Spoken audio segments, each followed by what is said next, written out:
사도신경으로 신앙 고백 드림으로 새벽 예배 시작합니다. 전능하사 천지를 만드신 하나님 아버지를 내가 믿사오며 그 외아들 우리 주 예수 그리스도를 믿사오니 이는 성령으로 잉태하사 동정녀 마리아에게 나시고 본디오 빌라도에게 고난을 받으사 십자가에 못 박혀 죽으시고 장사한 지 사흘 만에 죽은 자 가운데서 다시 살아나시며 하늘에 오르사 전능하신 하나님 우편에 앉아 계시다가 저리로서 산자와 죽은 자를 심판하러 오시리라. 성령을 믿사오며 거룩한 공회와 성도가 서로 교통하는 것과 죄를 사하여 주시는 것과 몸이 다시 사는 것과 영원히 사는 것을 믿사옵나이다. 아멘. 아침에 우리에게 주시는 하나님의 말씀은 시편 8편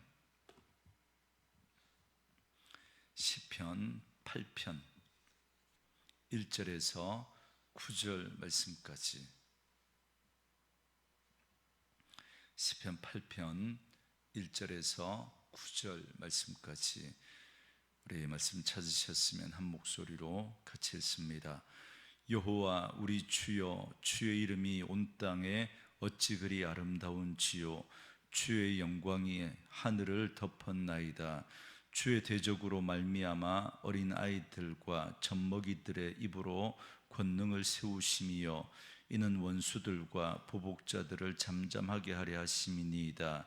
주의 손가락으로 만드신 주의 하늘과 주께서 베풀어 두신 달과 별들을 내가 보오니 사람이 무엇이기에 주께서 그를 생각하시며 인자가 무엇이기에 주께서 그를 돌보시나이까. 그를 하나님보다 조금 못하게 하시고 영화와 존귀로 관을 씌우셨나이다. 주의 손으로 만드신 것을 다스리게 하시고 만물을 그의 발 아래 두셨으니 곧 모든 소와 양과 들짐승이며 곧 모든 소와 양과 공중의 새와 바다의 물고기와 바다 길에 다니는 것이니이다. 여호와 우리 주여, 주의 이름이 온 땅에 어찌 그리 아름다운지요. 아멘. 네, 오늘은 함께 읽으신 시편 8편 1절에서 9절 말씀을 중심으로 사람이 무엇이기에 라는 제목의 말씀으로 잠시 은혜를 나누겠습니다. 오늘 본문 시편 8편은 표지어가 다윗의 시 인도자를 따라 깃딧에 맞춘 노래라고 되어 있습니다. 인도자를 따라 깃딧에 맞춘 노래라는 표지어가 붙어 있는 시편은 8편과 더불어 시편 81편 그리고 84편이 있습니다. 그리고 깃딧이라고 하는 이 단어의 정확한 의미도 잘 알려져 있지 않습니다. 아마 어떤 반주용 악기이거나 아니면 특정한 리듬을 지칭하는 말일 것으로 추정을 합니다. 구체적으로는 블레셋 땅 가드에서 사용되었던 악기의 이름이거나 혹은 가드풍의 행진곡 리듬일 것이다 라고 학자들은 추정을 합니다. 만약에 이게 사실이라면 이방에서 사용되었던 악기나 리듬이 이스라엘로 와서 하나님을 찬양하는 악기나 리듬으로 사용되었다라는 말이 됩니다. 또 어떤 학자들은 깃딧에 맞춘 노래가 포도주 틀을 밟는 동안에 부르는 노래였을 것이다 라고 하면서 이 시편이 포도를 따는 수확기에 불렀던 노래라고 추정하는 분들도 있습니다. 어쨌거나 이 시편 8편은 굉장한 기쁨으로 하나님께 올려드리는 감사의 노래다라는 사실은 분명합니다. 먼저 1절에 보시면 여호와 우리 주여, 주의 이름이 온 땅에 어찌 그리 아름다운지요, 주의 영광이 하늘을 덮었나이다 그럽니다. 여기서 아름다운지요라고 하는 이 말은 어찌 그리 위엄이 있는지요 라는 말로도 번역할 수 있습니다. 그러니까 위대한 무엇인가를 보고 놀랄 때 쓰는 표현입니다. 그렇기 때문에 오늘 시인은 하나님의 이름이 온 땅에, 그러니까 이 온 세상에 어찌 그리 위엄 있게 나타나 있는지요? 라고 하면서 지금 감탄하고 있는 겁니다. 그러니까 시인은 자신이 살고 있는 이 세상에서 온 땅 위에 있는 그 하나님의 이름이 아름다움과 그리고 하늘을 덮고 있는 하나님의 영광을 보고 있는 겁니다. 여러분, 우리도 가끔 그런 걸 느낄 때가 있지 않습니까? 장엄한 자연의 아름다움을 볼 때, 혹은 맑은 밤 하늘에 그 하늘을 바라보면서 수많은 별들을 바라보며 우리는 하나님의 위대한 손길을 느낄 때가 있습니다. 그런데 이런 걸 바라보고도 하나님의 손길을 느끼지 못한다면 그 사람은 하나님을 알지 못하는 사람입니다. 그들의 눈은 가려져 있기 때문에 이 세상이 하나님이 만드신 창조물임을 알지 못하는 겁니다. 여러분, 우리가 이런 리모컨 하나도 그냥 저절로 생겨났다라고 하면 믿을 사람이 하나도 없지 않습니까? 그런데 그것과 비교할 수 없이 아름답고 정교하게 만들어진 이 세상을 바라보면서도 이것이 빅뱅으로 큰 폭발로 인해서 저절로 생겨났고 진화를 거듭해서 인간을 비롯한 수많은 동식물들이 생겨났다라고 믿습니다. 그리고 그들은 이걸 과학이라고 주장합니다. 그래서 믿지 않는 사람들은 자신들이 지혜 있는 줄로 착각하고 하나님이 어딨냐라고 말합니다. 그리고 하나님을 찬양하는 사람들을 도리어 어리석다고 말합니다. 그러나 성경은 말하기를 하나님이 없다라고 말하는 자는 미련한 자라고 했습니다.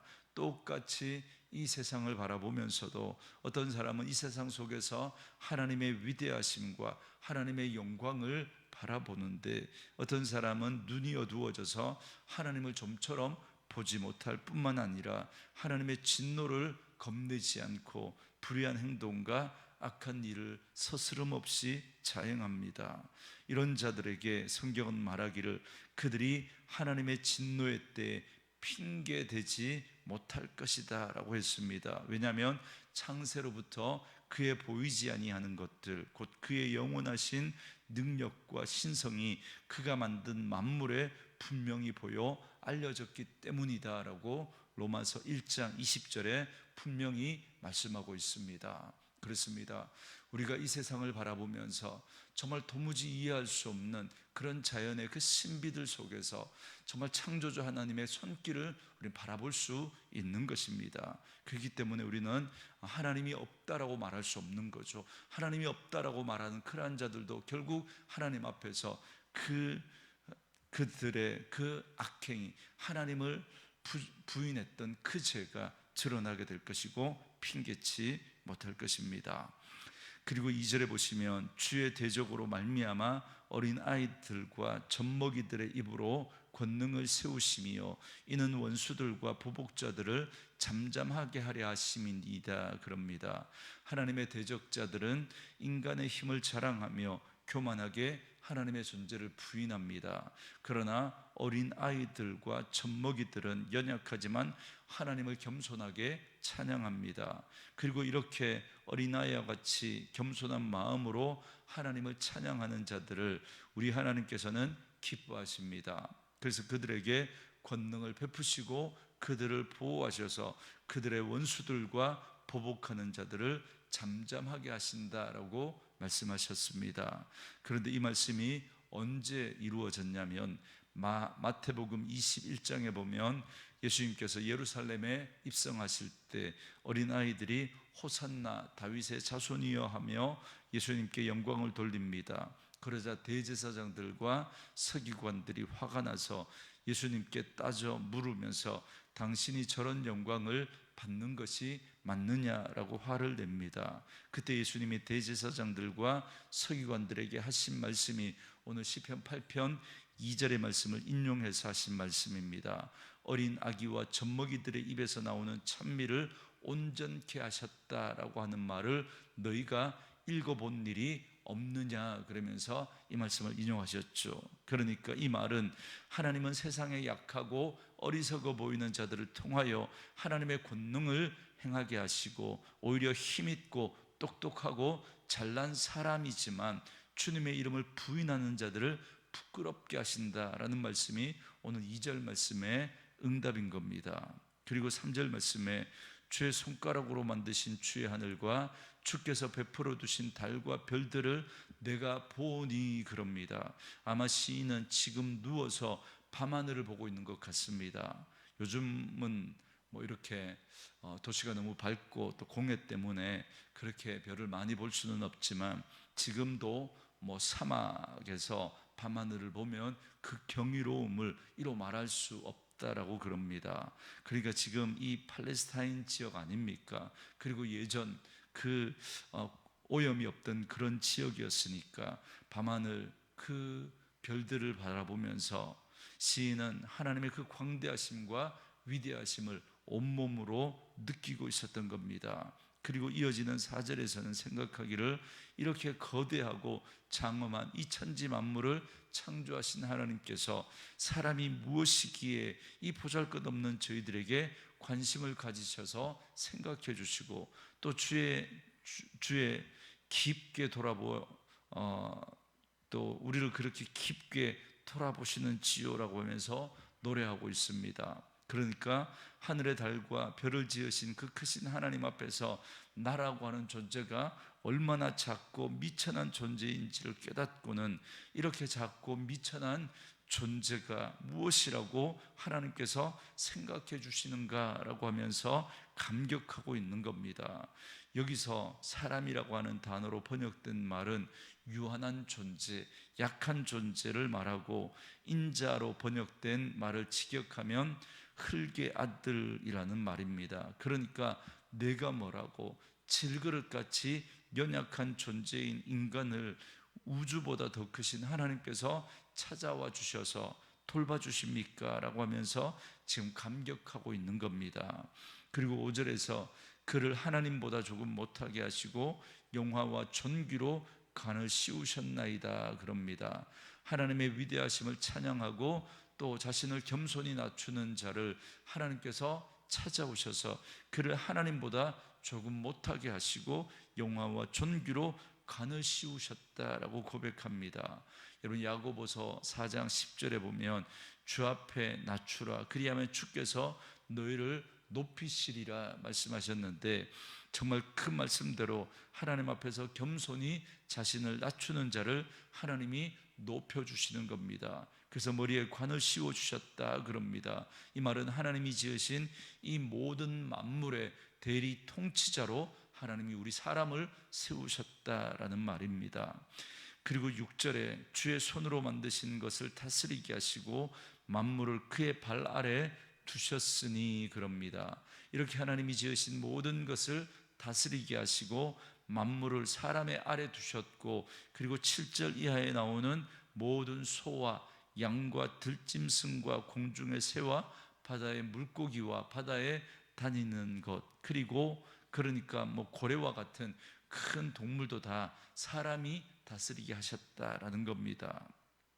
그리고 오늘 본문 8절은 다시 1절 시작과 짝을 맞추어 이렇게 말합니다. 여호와 우리 주여 주의 이름이 온 땅에 어찌 그리 아름다운지요 라고 하면서 왕이신 하나님을 찬양하며 이 시를 마칩니다.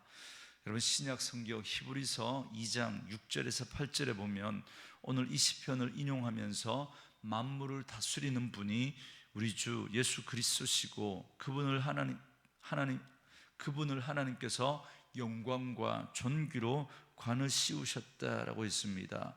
결국 오늘 시편 8편은 하나님의 창조와 그리고 우리 사람에게 주신 사명과 그리고 예수 그리스도의 왕되심을 고백하는 내용입니다. 그러므로 오늘 이 새벽에 주신 이 시편 8편의 말씀을 묵상하면서 우리는 창조주 하나님과 우리 주 예수 그리스도께 합당한 존귀와 영광을 돌려야 하는 존재구나, 이것이 바로 우리의 사명이구나라고 하는 사실을 다시 한번 깨달을 수 있기를 바랍니다. 그래서 이 사명을 따라 만물의 창조자 되신 성부 하나님과 우리를 구원하시려고 죽음의 고난을 받으심으로 말미암아 존귀와 영광을 받으신 예수 그리스도를 더욱더 겸손히 찬양하며 경배하는 저와 여러분 되어줄 수 있기를 주의 이름으로 축원합니다. 우리 주신 말씀 묵상하시면서 이 찬양 함께 들으시며 기도하는 시간 갖겠습니다.